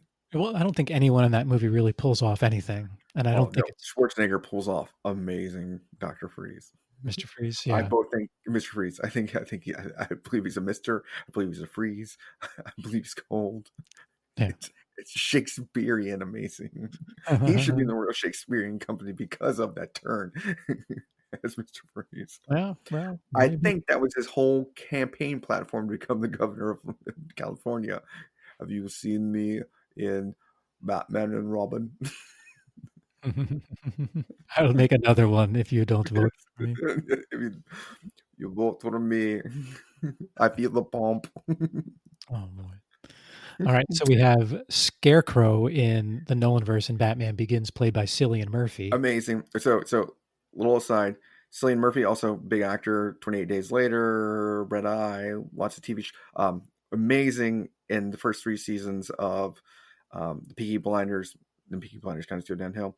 Yek's number 1 person he wants to change body. Number 2 person he wants to change bodies with. Yeah, and also Inception. Yes, Inception. Okay, so who's number 1? Oh, number 1, actually, also a comic book guy now. Matt Bomer from the TV show White Collar. He now plays Negative Man on Doom Patrol. But if I could look like anyone in the world, I wish I would look like that guy. Nobody has never said no to Matt Bomer on anything. Also was in Magic Mike as one of the dancer guys. But Cillian Murphy, I don't think no one's ever said no to Cillian Murphy also, but maybe 95% of the time he gets a yes. Yeah. No one ever says no to Matt Bomer. That guy is just, you're looking at him, you're like, it seems like a cool dude. Yeah. So here's things we know about Cillian He's Negative Man. and you don't even see him as Negative Man because he's wearing bandages. But Cillian Murphy does an amazing Scarecrow. Yeah, I like him too as Scarecrow. And here are some other good things about Cillian Murphy. Number 1, awesome name. Cillian Murphy, very cool name. He has very cool hair too, so I understand why he's number 2 for you. Yes. And number 3 for you is Mike Myers, right? Yes. Well, it's not number 3 that already exists. I don't even have to try on that one. So if you ever wonder what Yek looks like, just Google any 30-year-old Mike Myers pictures, but with bigger guns. Guns. Dr. Evil. We both agree. We look like Matt Bomer. Yes. And so in case that broke up, Dr. Evil with big guns. Yes, that is Yek. Exactly. And hair too. He's not bald. Yes. I still have that. Yes. And then so finally we'll have the 11th villain is Ra's al Ghul, played by Liam Neeson. Yes. He has a special set of skills. Yeah, I was about to say, how much would have been if that movie had come out? The movie came out after, right? Taken, right? Did Taken come before? I think it came after. Yeah. So how much better would Ra's al Ghul been of a certain set of skills, Bruce Wayne? Built up over a lifetime of leaving the League of Shadows. Yeah. Oh. All you have to do is return the city to me. No harm will be done. Probably one of the best monologues ever in a movie. Yeah. Way really better than anything Shakespeare ever wrote. Oh, yeah. Who? But Ra's al Ghul also has amazing monologues. Yes, and if you want to know more about him, you can listen to our Comications episode, the second episode, where we talk about Nanda Parbat, which was retconned to Ra's al Ghul headquarters, right? Yes, especially on the Arrowverse. Big in the Arrowverse, Raj Al Ghul rules over Nanda Parbat. All right. So for me, with these guys, it's going between King Tut and Scarecrow, which is like complete diametric opposites. Yeah, King Tut was just so unique in his villainy, but Yeah, they did such a good job portraying Scarecrow on the big screen like that. And I know the Nolan verse, real life Batman, but I thought what they did with him was really cool. How he was in charge of Arkham, and he was using uh, his scare, what is it called, the scare dust or whatever, to the fear gas. fear gas. Yeah, the fear gas to keep everyone in line at Arkham, and it was neat how Batman, like the visuals associated with his fear gas were really cool in that movie. I'm gonna make it easy for you because I'm gonna go King Tut and Egghead. So I think we're both having King Tut, or unless we'll make King Tut it, Victor Buono, because Vincent Price is amazing. I remember as a kid even being like, "This Egghead is such like a silly villain," but you want to watch him because it's Vincent Price. Yeah, yeah, the acting is great. Yeah, it's just so interesting. You like my dad would become, oh, it's an Egghead episode. I don't want to watch it, but I'm like, you know, it's Egghead. Call me when it's Catwoman. But no, Egghead's amazing, and he's got his lady that's his Russian bride, Olga the Cossacks. He's always after the eggs, but no, King Tut. Victor Buono does such a job as that actor, that character, and everything. There's a reason he has to be coming in the real comic world. You know, the actual that's real the fake comic world. The written That is comic world, yeah. the written comic world that is there because he makes that character villainous and interesting to watch. Like you're intrigued by him because yeah, he's a normal guy that thinks he's King Tut. Right, and it's super creative too. It's a really good And idea. he thinks Gotham is Thebes and he wants to recreate it as ancient Thebes. And his It's outfit. amazing. Outfit is great. He's, he's a great chef. I kind of want to hang out with King Tut. Yeah. So for the final round, this is my whole go through, but I think we're gonna do a sing along here where I do one day, you do the next day. So because we're on the 12th day here, guys. Let me take a sip of my fine Kentucky Christmas morning beer because I'm about to sing the 12th day of Batmas that you've all been longing to hear, and the one we're going to talk about a little bit here. This is a sing along, so if you're at home, sing along with us. On Yes. the 12th day of Batmas, DC Cinematic gave to me 12 bats a bataranging, 11 evildoers eviling, 10 butlers a butting, 9 Catwoman abatusing, 8 Batmobiles a wheel losing, 7 Regalia riddling, 6 Robins a holy smoking, 5 5 green green haired haired jokers, jokers, 4 sonaring bat rings, 3 Gotham penguins, 2 Two Faces, and a and a pain pain and a breather. breathing mask. That's it, guys. So Hooray. we're on the 12th. We're on the 12th day. All right. Good night, everybody. No, we'll bring it down. 12 bats bataranging in place of course, 12 drummers drumming because bats don't drum, they batarang. Correct. And that means we're going to count down everybody that has played Batman to be or Batman on live action. And I'm going to run down them really quickly here. We have Lewis Wilson in the 43 serial, Robert Lowry in the 49 Batman and Robin serial, the classic Adam West in the Batman TV show and Batman 66 movie, Michael Keaton in 1989 and 1992 Burtonverse, Val Kilmer in Batman Forever, George Clooney in the terrible Batman and Robin, Christian Bale in the Nolanverse, Batfleck, of course, in the Schneiderverse, David Mazouz in Gotham as the young Bruce Wayne to be Batman, Mikhail Murdick in Gotham in the final episode, because they chose like who could have the worst names to say for me to be on Gotham, and Mikhail Mudrik. and a first place Batman in everyone's heart, Kevin Conroy, actually getting to do a turn as a live action Batman, famous for being the animation world Batman, but in the Arrowverse in the Crisis of Infinite Earths gets to play the Bruce Wayne former Batman in an exoskeleton in the Crisis of Infinite Earths. Ian Glenn, you know him as Sir Jorah Mormont from a TV show that some people watch called Game of Thrones. But in Titans, he plays the retired Batman, Bruce Wayne, that appears to Dick Grayson, who's leading the Titans. Oh, cool. And eventually we will get Robert Pattinson in the Batson universe that we are talking about. But those are officially the reason we could do this right now. We have 12 live action Batmans.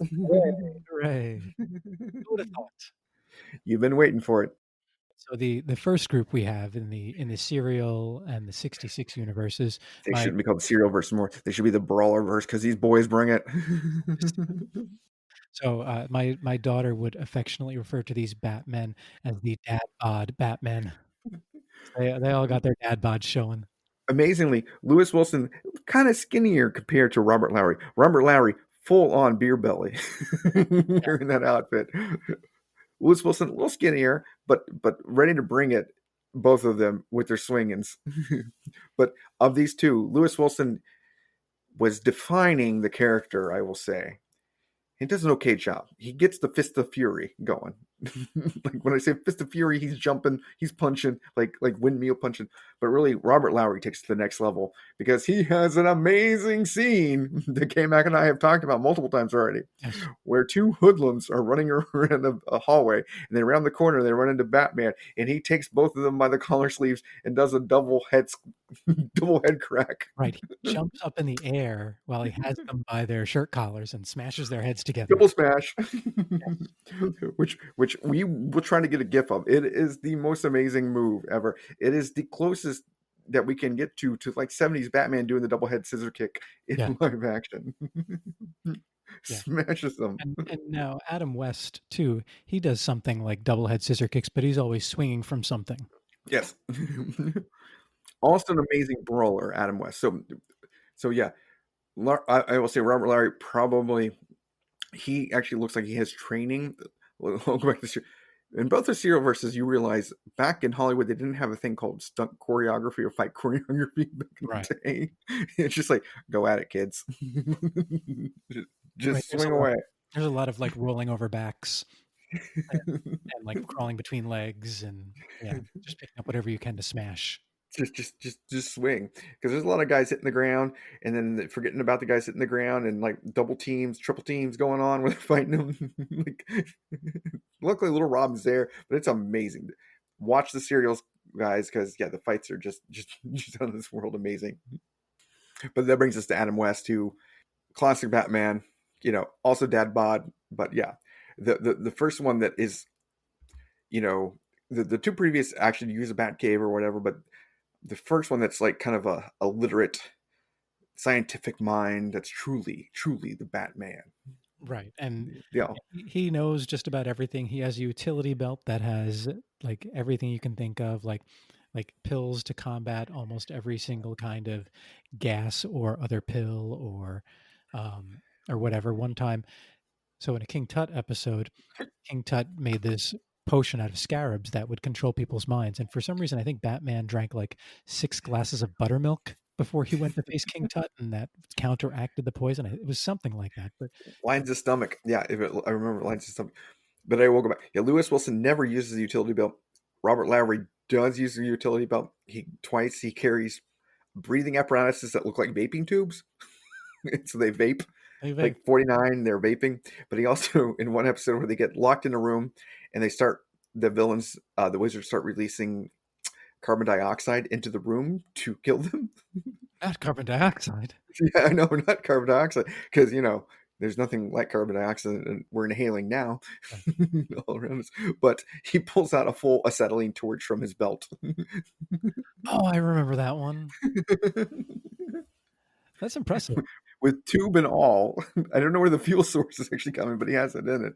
Yeah, and so 66 Batman has a laser in his belt. Oh, and so at another time when this is in the same King Tut caper, right? King Tut kidnapped Robin. Well, King Tut had Robin, but Batman tracked him with his Bat Geiger counter because he placed some radioactive material in Robin's belt.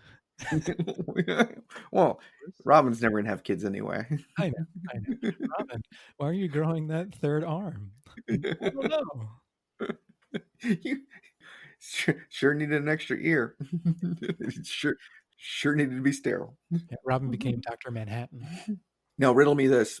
Mm-hmm. Did Batman 66 ever use batarangs? I don't know. I can't remember. He used them as part of his bat grappling hook. I don't know if he ever Okay. referred to them as batarangs, but every time he would throw one, he would say, "Robin, get back," and Robin would be like, Okay. "Really get back, because dangerous stuff." It is a batarang on into the grappling hook thing that he throws up. Yeah. And do the famous wall climbs. Yes. When they do the wall climb in 66, every once in a while there's famous people also. Yeah, like Jerry Lewis, Sammy Davis Yeah. Jr., the Green Hornet, and Kato were in one of them I watched. Yeah, and they played the Green Hornet and Kato do 2 episodes. They do a crossover. Multiple crossovers. Yeah, but they're a little man by the name of Santa Claus. That's right. Ho ho ho. But I always like that part. Yeah. And then so after all the Adam West amazing, we get to Michael Keaton, who was panned to be Batman. Like everybody was like, "Why did you choose Michael Keaton? This makes no sense. Mr. Mom's going to be Batman. Beetlejuice and a Batman suit. Beetlejuice is going to be Batman." But he played a much darker version of Batman than the previous incarnations, for sure. What's amazing is he plays the darker Batman, but he's the lighter Bruce Wayne. The best part about Michael Keaton is you realize the person Bruce Wayne isn't Bruce Wayne. He's Batman. He's pretending to be Bruce Wayne. Yeah, yeah. And Bruce Wayne is like Clark Kent Yes. at least in the first 2 Burton movies. He's a bumbling, clumsy, but yeah, he's not comfortable as Bruce Wayne. He's comfortable as Batman. Whereas Superman wants to be Clark Kent. That because his parents, that's who he is, and he realizes he has his power and he had to be. And I know there's that whole Tarantino thing where he's like pretending to be human or whatever. No, he in his heart he's Clark Kent. He just has these powers. Whereas Bruce Wayne died when his parents died, according to Michael Keaton, as far as I can tell. But he's always the Batman. Yeah, but Bruce Wayne is his disguise. Yes. Yeah, I agree. And more so than I think Clark Kent being Superman's disguise. Right. Because I don't buy into that alternate thing. Is because the Kents raised Superman to be Superman, and you watch it, but no one raised Bruce Wayne other than Alfred. Yeah. And the rage built, and Michael Keaton actually gets that. Because you don't. The Bruce Wayne is such an odd. He's fumbling, stumbling, and he's like, I don't know what I'm doing. Right. Yeah. He's not very comfortable in his Bruce Wayne life, for sure. Yeah. Regardless of what's going on. It's kind of similar to Christian Bale in a way, but yes, that's skipping ahead a little bit. Because we had to pass over the two.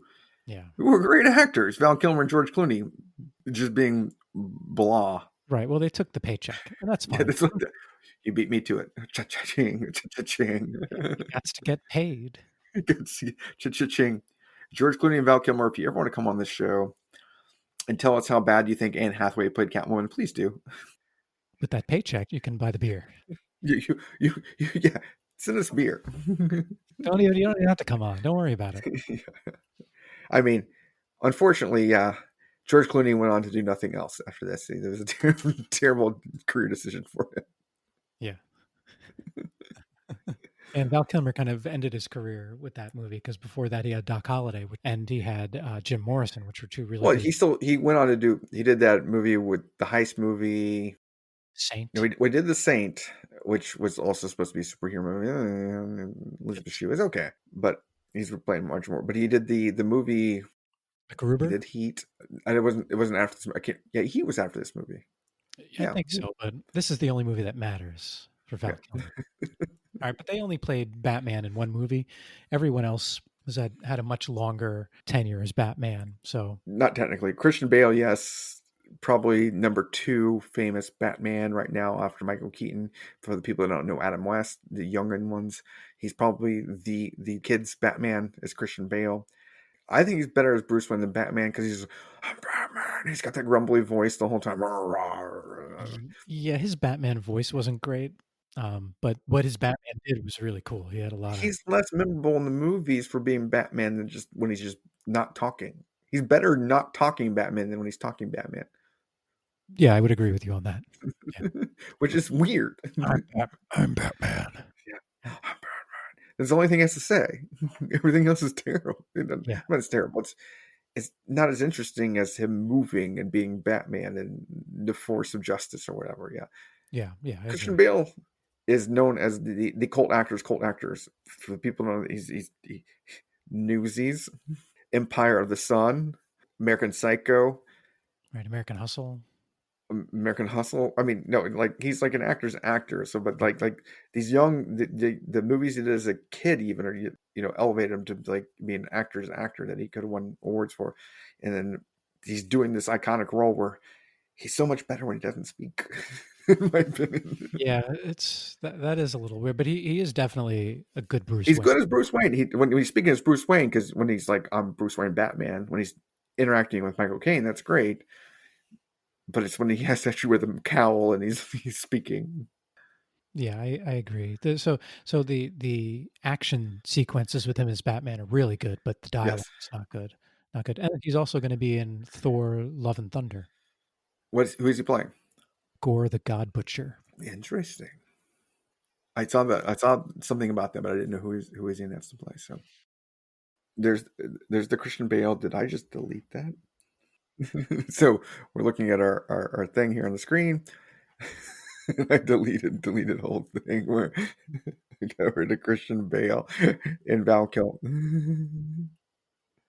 What back up the one we're missing is Batfleck, of course, Ben Oh, Affleck.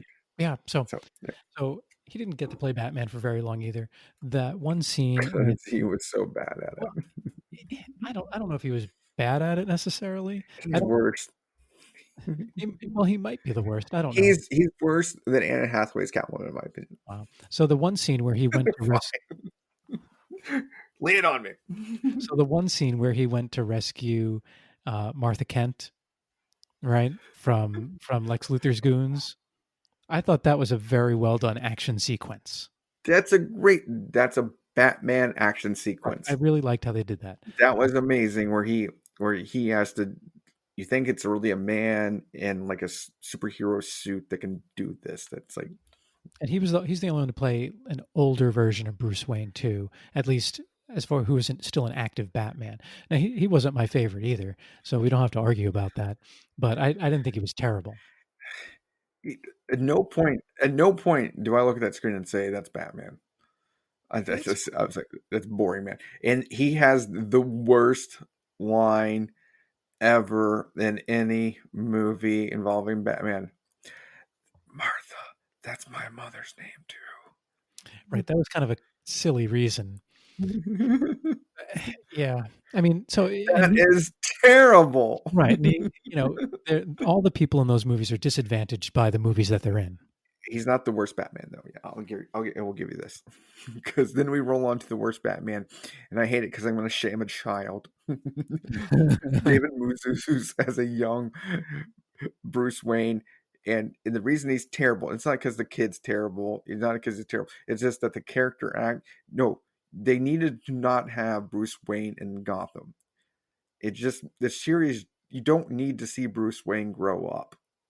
He's already got his destiny from his parents being murdered. You don't need to see him as a sniveling little kid who ransacks and runs with hoodlums and do no, or always at risk. No, he needs to be seen as the sheltered kid that's brooding. They don't need to show him ever, and I don't know why they put him in Gotham and ruined the whole character. To me, it's the equivalent of when you see Boba Fett in the second prequel as a sniveling, whiny little kid. It's no, Yeah, it might even be like seeing Anakin as a sniveling, whining little kid.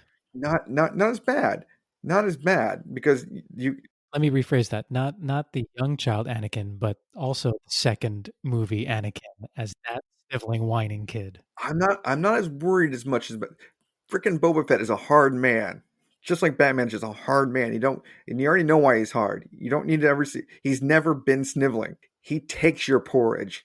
He doesn't let you take his porridge. That's Boba Fett. That's Batman. And at no point after Batman's parents got killed was he not hardened. Then he instantly like formed and fell through the cracks of the thing. Yeah, no, he's never the sniveling little kid. No, sorry, David Mazouz. You're a kid shamer. I shame kid actors.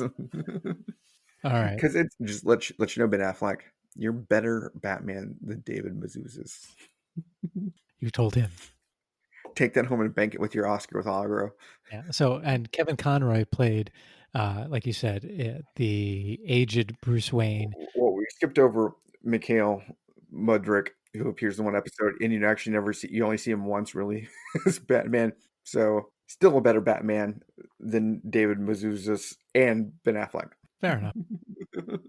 I didn't see that one performance, so. But not better than Christian Bale. All right, Kevin Conroy, voice of animated Batman for decades, super awesome.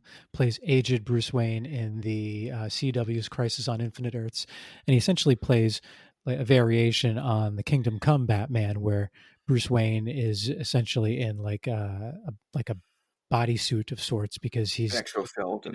because he's taken such a beating over the years that his body doesn't really work very well anymore. Well, there's a man that put him in an exoskeleton. Who is that man that put him in an exoskeleton? Oh, was it Superman? Superman. When he killed him. Did he say that in the Crisis? Yes. Okay. Nice. He has his wall of trophies, not in the cave, but above, because now everybody knows who he is. And he has broken Clark Kent glasses with blood on him. And like, is that Clark Kent's glasses? And he's like, yeah, he got him when he killed him. And then he's downstairs. He's like, what happened to you? He's like, who do you think put me in this exoskeleton? They had the kryptonite brass knuckles, baby. Kevin Conroy, amazing in the animated verse. He still has the voice that you hear, but it's not quite the same in live action. But he still brings the heaviest Batman a little bit, I think. Even as the evil Batman. Because he talks about the killing and how the killing can, because he's a hard man. Yeah. Definitely honorable mention here. Never soft. Never sniveling.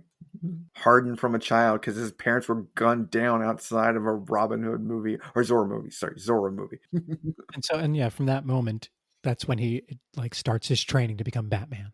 Yes. And then finally, we get Sir Jorah Mormont from Game of Thrones as the England playing Bruce Wayne, retired Batman in Titans. And I did watch the one episode, and he plays an interesting Batman. I only watched the one. He appears in 5 episodes, but he's an imagination of Dick Grayson in the show and like telling him what to do. But he's a sarcastic, snide Batman, which is interesting. But the best part is they're at like a burlesque club, and like Dick Grayson's imagining Batman along with him, and he appears on the stage with the 2 burlesque dancers, and he does the Bat-Tusi.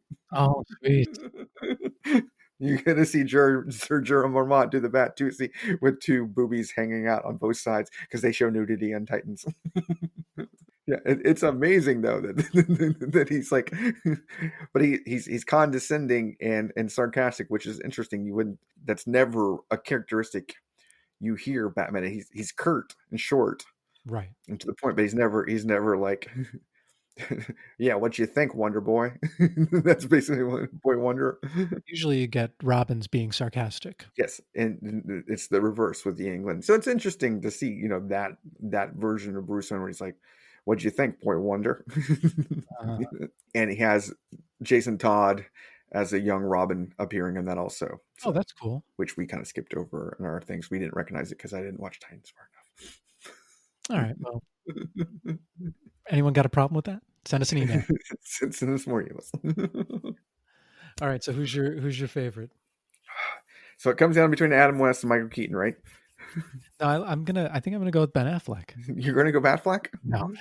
I'm gonna go Keaton. I don't blame you on that. I'm gonna go Adam West because West would be my number. The number 1 and 2. So I'm gonna say both. Yeah, fair enough. Which is amazing. It's like, no one's nailed the character. I say Adam West for the actual comic booky elements of the classic comic books. So pre-crisis and then post-crisis, I go Michael Keaton. Yeah, that's a good point because it's kind of what it's like. You have Batman and then you have the Dark Knight. But we're agreeing, Adam West, Michael Keaton, best Batman's live action. Yeah, definitely. Honorable mention to Kevin Conroy. Oh, for sure. Yeah, definitely. Sadly, he could have been Batman over any of the other guys. And then my third guys are the serial-verse guys. Because they just bring it with a brawl. Yeah, my third is probably Christian Bale. You would do that. Yeah. How was your beer? Oh, it was really good. Really good. And I'm happy it wasn't 8% ABV. I really appreciate that. So you've heard my rants going on because the beer's getting emptier and emptier in that giant bottle of 11% of beer. So if you're listening to Anne Hathaway, it isn't always so much me hating on you for being Catwoman. It's partially the beer. And you're welcome to come over and drink with me anytime you want. Yeah. We'll watch the movies. You can explain to me your thought process. You can say why you're a better Catwoman. I will say, of my rants, in the top, Anne Hathaway's only number 2 in my rants. Joker. It's Joker being number 1, Anne Hathaway being Catwoman number 2, and number 3 being David Mazusa being a sniveling little cryy Bruce Wayne.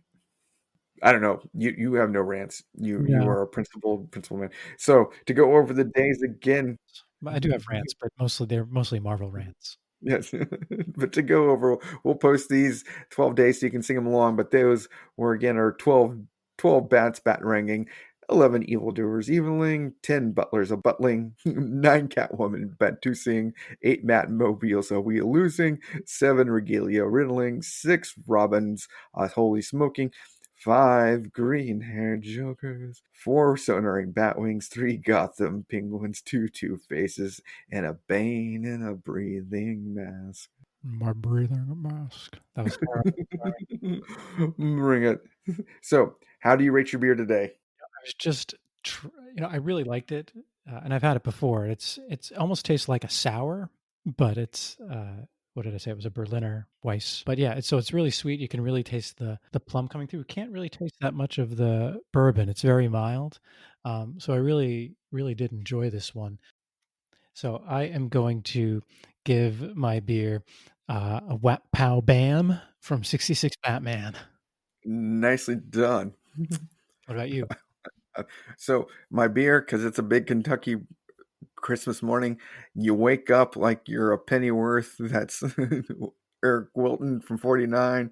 You start drinking and you feel a little stately like Alien Napier and Michael Go, and then eventually you're full on Michael Caine, smiley face until you're fighty like Sean Pertwee in Gotham for Alfred Pennyworth. Nice. That's a long rating. Yes, it's the best rating. It is the best rating. It's very good. Because I love Alfred Pennyworth. Yeah. All right, kids. So yeah, we've been rambling for a while now because we like to talk and drink beer. Once again, you can hit us up at cbcopodcast@gmail.com, Twitter at cbco_podcast, or Instagram, Comic Books and Cold Ones. Write us, and we always love to hear from you. This is Yek signing out from the Bat Cave underneath a giant penny. Maybe a dinosaur will fall on me also because I drank way too much beer. Yeah, and this is KMac signing out from the Batwing, silhouetting the moon. All right, everyone. Take care. Thanks for listening. Enjoy your Batmas.